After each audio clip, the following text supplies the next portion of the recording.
অর্জনের পদ্ধতি, ভালো করে বলছি, নাগরিকতা অর্জনের পদ্ধতি। আমরা যে নাগরিকতা অর্জনের পদ্ধতি আছে মেনলি কি দুটো।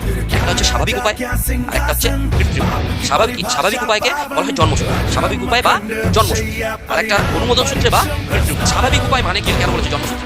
দেখ, আমাদের জন্মানোটা আমাদের হাতে আছে, আমাদের বাবা মায়ের জন্মসূত্রে যদি নাগরিকতা পাই তাহলে সেটা কি স্বাভাবিক উপায়। আর অনুমোদন সূত্রে নাগরিকতা, আমি এখন আমেরিকায় যাবো চাকরি করতে, আমাদের সুন্দর বিচার গেছে গুগলে সি, তাই আমেরিকার নাগরিক, তাই না? তাহলে ওটা কোথা থেকে পেয়েছে? অনুমোদন। বুঝতে পেরেছিস কি বললাম? অক্ষয় কুমার আমাদের দেশে নাগরিক, অনুমোদন সূত্রে কানাডায় জন্মগ্রহণ করে। বুঝতে পেরেছিস কি বললাম? সোনিয়া গান্ধী ইতালিতে জন্মগ্রহণ করেছে, আমাদের দেশের নাগরিক, অনুমোদন সূত্রে। বুঝতে পেরেছিস কি বললাম? ক্লিয়ার হচ্ছে? তাহলে অসুবিধা নেই। তাহলে দুটো উপায় কি কি? এক হচ্ছে জন্মসূত্রে বা স্বাভাবিক উপায়, আর একটা অনুমোদন সূত্রে বা কৃত্রিম উপায়। এই দুটো নিয়ে কোনো ডিফারেন্স নেই। এইবারে জন্মসূত্রকে দুই ভাগে ভাগ করা হয়েছে। জন্মসূত্রকে দুই ভাগে ভাগ করা হয়েছে। কি কি দুই ভাগ?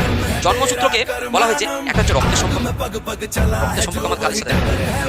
বাবা সাথে। তাহলে বাবা মা যে দেশের নাগরিক, শিশুটি সেই দেশের নাগরিক। বাবা মা যদি ভারতীয় হয়, শিশুটিও ভারতীয়। বুঝতে পেরেছিস? এটা হচ্ছে কি রক্তের সম্পর্ক। আর রক্তের সম্পর্ক কোন কোন দেশে দেখা যায়? France, Switzerland.